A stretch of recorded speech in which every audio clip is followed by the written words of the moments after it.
Hi, I'm Renee from the Perry Lecompton Community Library, and I have another book to read to you. This book is called The Mermaid, and it is written and illustrated by Jan Brett. As you can see, there's a picture of a mermaid on the front cover. Are you ready? All right, let's read.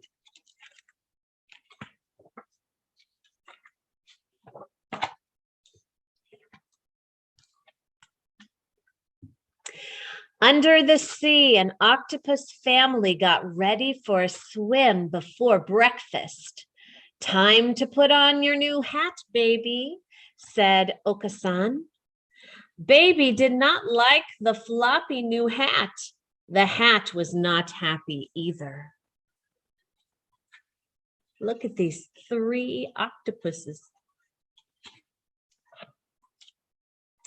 As the octopus family set off behind their house, a little mermaid spotted their front door. Canero had been drifting in a warm current with her puffer fish friend. Take care, Puffy warned. You never know who may live there. But I'm so curious, she said. Canero sashayed toward the seashell house.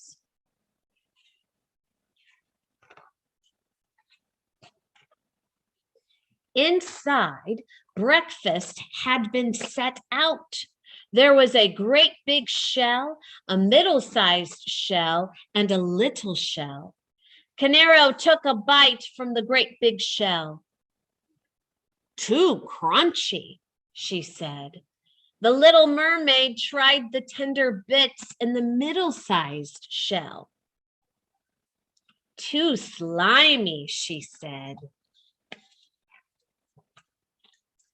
Puffy could guess what was coming next.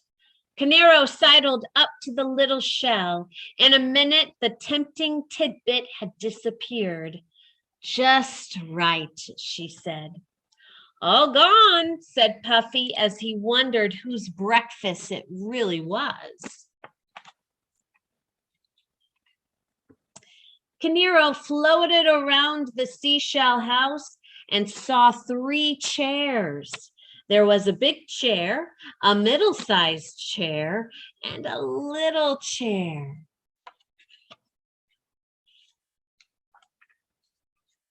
She sat down on the large coral chair. Too many bumps, she said as she smoothed her scales. Canero wriggled into the middle-sized chair. Down she went. This chair is too slippery, she said. The little chair was the prettiest of them all, and Canero sat on it. Just right, she said, and she gave her fins a flipperty flip. All that wriggling broke the chair to bits.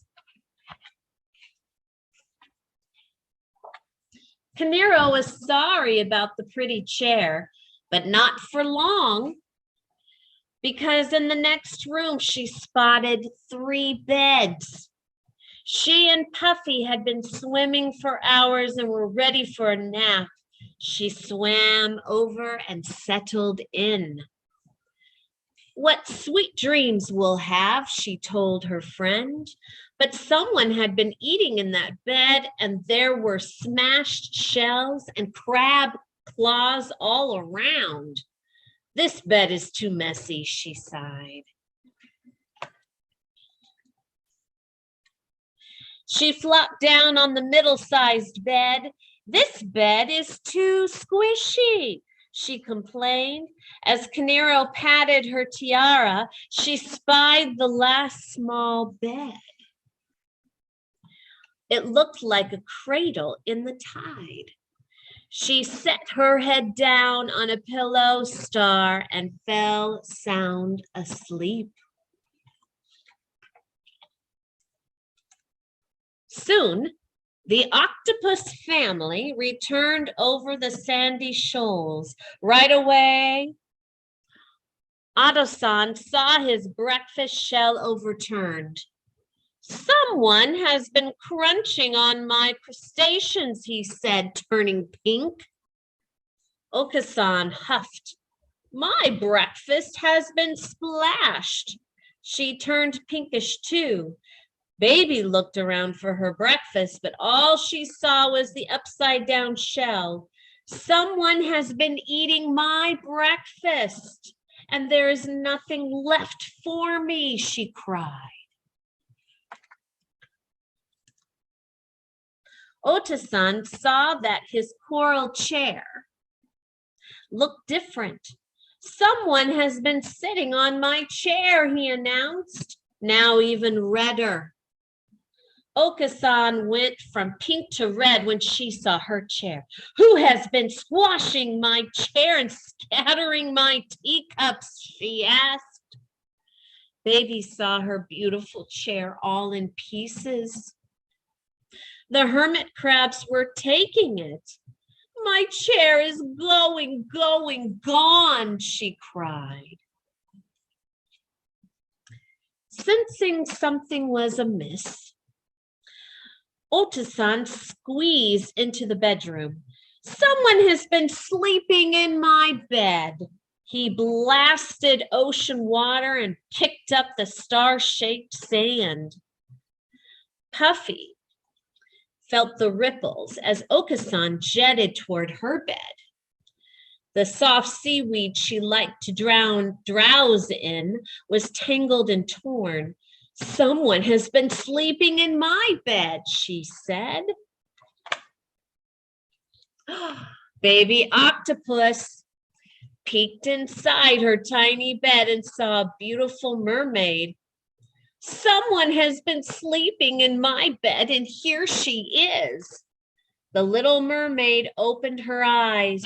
The adorable baby's eyes were soft and sweet. Her skin was shell pink. Her graceful arms danced, but she was wearing the oddest hat the little mermaid had ever seen. Canero, who didn't like to see anyone unhappy, gasped, "That will not do." She thought about her tiara and had an idea. Just then, all three octopuses reached for Canero with their 24 arms. Puffy was ready. He puffed with all his might. Puffa, puffa, pockety poke, stickety stick. His sharp prickles did not let the octopuses near the little mermaid.